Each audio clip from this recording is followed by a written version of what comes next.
Hello everybody, my name is Chuck. Nice to see you again. Hopefully you're back watching my next installment in my series of videos.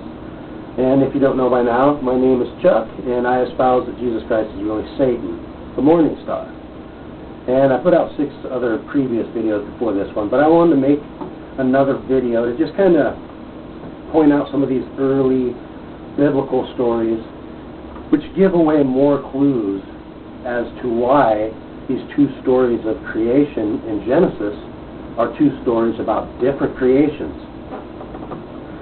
And the first thing that I wanted to touch upon is the story of how the Lord God tells Adam and Eve not to eat from the fruit of the tree of knowledge of good and evil.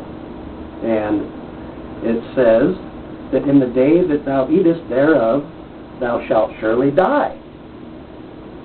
And then, of course, when Adam and Eve eat the fruit of the tree of knowledge of good and evil, they don't die. And, of course, here is the Christian story. And I pointed out a lot of the Christian stories in my previous videos. And like I said, everything about Christianity is the story. It's blah, blah, blah, blah, blah. The words of men trying to cover up what's really going on here. And this is the next story, that comes after them telling you that these 2 stories are about the same creation when they're not. But this is the next story, is this story here of when they eat the fruit of the tree of knowledge of good and evil, they don't die. And of course the Christian story is, it was a metaphoric death, it was a spiritual death, that was their fall from heaven, and before that they were just perfect and benevolent, and now it's their fall, and now they're human, and it was just metaphoric and spiritual. And again, this is just another story which covers up the obvious. It doesn't say anything about this being a spiritual death or anything like that. It says very clearly in Genesis 2:17, for in the day that thou eatest thereof, thou shalt surely die. It doesn't say anything about metaphoric death or spiritual death. It's nonsense. This is the Lord God, Satan, telling Adam that if he eats the fruit of the tree of knowledge of good and evil, that in that day he will die. And of course, the reason that they don't die is because it was really God that came disguised as the snake in the Garden of Eden. And this is showing that God is in control. He's making the Lord God out to be a fool. He's making the Lord God out to be a liar. By saying, hey, go ahead and eat the fruit of the tree of knowledge of good and evil, for you will be your eyes will be opened in that day. You see, and that's what this is all about, and that's why they put this story in here to cover up the obvious. The reason that they don't die when they eat the fruit is because God is protecting them. God was the one that encouraged Eve to eat, not Satan. And that's where Christians get it backwards. But that's what this is about, and that's why they got to insert that little story there, is to tell, why Adam and Eve don't die when they eat the fruit. And it's really clear as to why. Because God is in control, not the Lord God, Satan. And again, the story that the Christian church tells you about the spiritual metaphoric death is just more words covering up the obvious. The next story I'd like to touch upon is in Genesis chapter 4. And this is after Cain kills Abel. Then, of course, Cain wants the Lord to put a mark on him, lest anybody finding him should slay him or kill him. Well, this is ridiculous. Because if the Christian church is right, and Adam and Eve were first, well, then why would Cain need a mark put on him when he is banished from the only 2 people that are on the earth? If Adam, Eve, Cain, Abel, Cain kills Abel, well, there's only 2 other people there, and he's being banished from where they are. Why doesn't the Lord just say, no, don't worry about it. Cain, don't worry about it. The only other 2 people on earth are your mom and your dad, and you're leaving where they are, and there's no other people out there on the outside world. There's only 2 other people left, and you're leaving there. So don't even worry about it. You don't need a mark. You don't need to worry about anybody finding you that would kill you. There's nobody else out there. There's just your parents.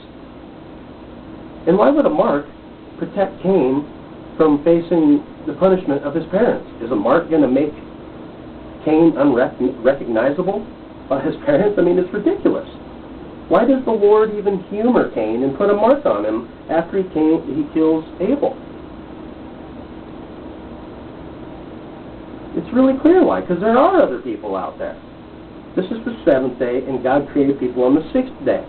And therefore, there are other people out there. And that's why the Lord humors Cain and puts a mark on him. When he really, like I said, if the Christian story that Adam and Eve were first is supposed to hold up, well, then the Lord wouldn't even have to worry about putting a mark on Cain, lest anyone should find him.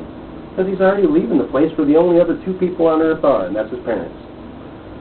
So right there, that should give you a pretty good clue. Those are two good clues as to why these are two stories about different creations.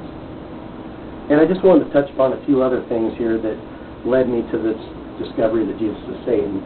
And that's the fact that I've seen many pictures, and some of you may or may not have seen pictures of the Pope. From the 80s, I believe it was Pope John Paul, one of them, but anyway, he has a big upside-down cross on his chair. He was in front of a nationally televised audience, and he has a big upside-down cross on his chair. That should tell you something right there. Talk about seeing the signs. Well, when the Pope has a big upside-down cross on his chair, that should be a sign.